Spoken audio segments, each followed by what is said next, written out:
Hey everybody, I am Scott Stanton, the Tombstone Tourist, and we are back at Gate of Heaven Cemetery in Hawthorne, New York, and we are only 45 minutes from the city. And this is a beautiful cemetery. It is home of mobsters and actors and whatnot, but today we are looking at Dorothy Kilgallen. Now, Dorothy Kilgallen, if you're of a certain age, that's code word for really old, then you would remember her as a panelist on What's My Line.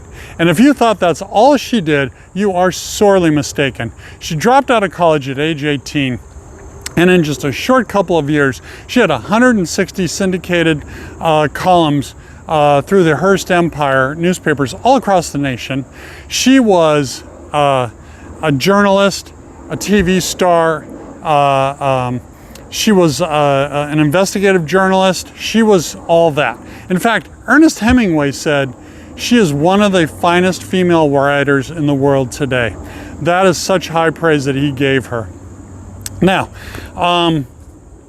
she was so heavily invested in the investigative side. I mean, she did the other things to make money, but she was really diving deep into the investigative journalism side. And she covered Sam Sheppard trial, and she covered the JFK assassination. And that's where we put on our tinfoil hats. So the question is not, was Dorothy killed? Was she murdered? The question is, who murdered Dorothy Kilgallen?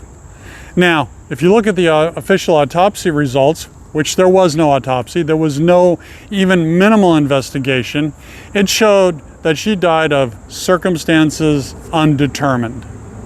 Okay? So even the coroner didn't want to say that she was murdered because it clearly wasn't suicide. Now, why was she murdered? You need motive, Scott. Okay, here's the motive. She started diving really deep into the JFK assassination, completely discounting the government's official version that Lee Harvey Oswald killed JFK. Now, while everybody was looking at Lee Harvey Oswald, she was looking at Jack Ruby, the guy who shot Lee Harvey Oswald as he was being transferred out of the jail. And why? Because Jack Ruby was involved with the mob. Wasn't a made guy, wasn't a hitman or anything like that, but he was heavily invested in the mob and did business with the mob. He was dying of cancer. He went on trial. Dorothy Kilgallen is the only person who ever interviewed him at the trial when the jury was out. From there, she got a number of leads, and she started going down a rabbit hole, and she told all her friends that she was going to New Orleans to do one final interview and then publish her results in a book and as well as serialized in magazines to blow open the entire JFK. Over the last 20 years, there's been a huge body of evidence that not only completely discredits the single gunman theory, but also involves a conspiracy of the FBI, including J. Edgar Hoover, because he hated the Kennedy family, possibly the CIA, and most definitely the mob, 3 mob families, with the one, Carlos Marcello, being the most prominent one. So she told friends she was going down to New Orleans, and she was going to blow the lid on this, and you know, all her paperwork was in her mansion in Fifth Avenue, I believe it was, or at least in New York City, and she's told her friends that this is very dangerous stuff. I can't even tell you because you would get killed.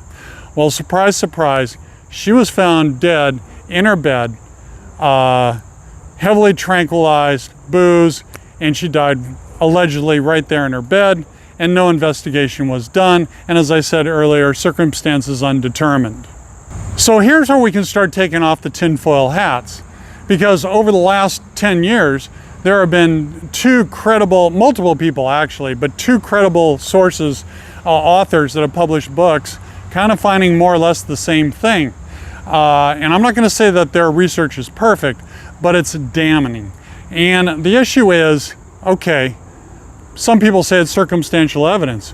Well, first of all, when her body was found, it had been moved from her original place of death. They don't know where she died. It's just the coroner's report said the body had been moved, but it was still on the bed. So obviously she was killed somewhere else. Number 2, she wasn't going to commit suicide, not even close.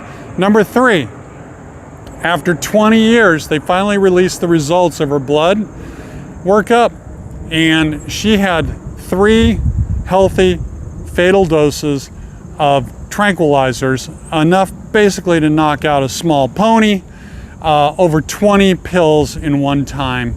And 2 of those she didn't even have prescriptions for, and they were not found in the house. Okay, so, and oh my gosh, what else?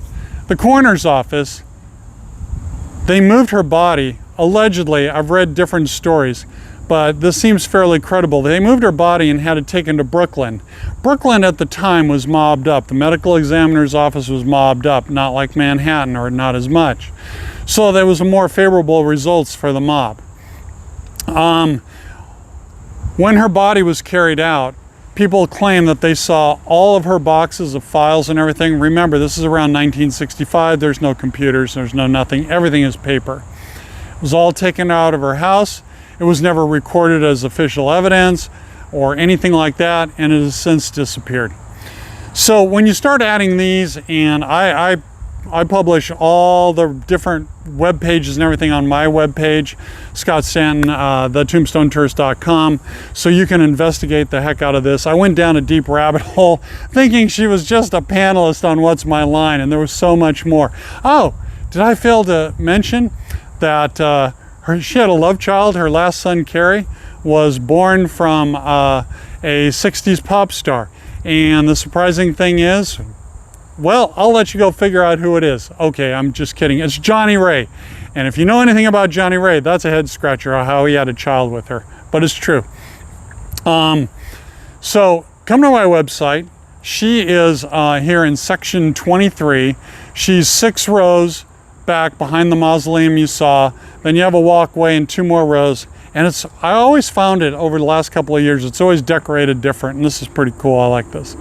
So come to my website, The Tombstone Tourist. I'm Scott Stanton. Have a great day. And Dorothy, we hope we find out whatever happened to you. God rest.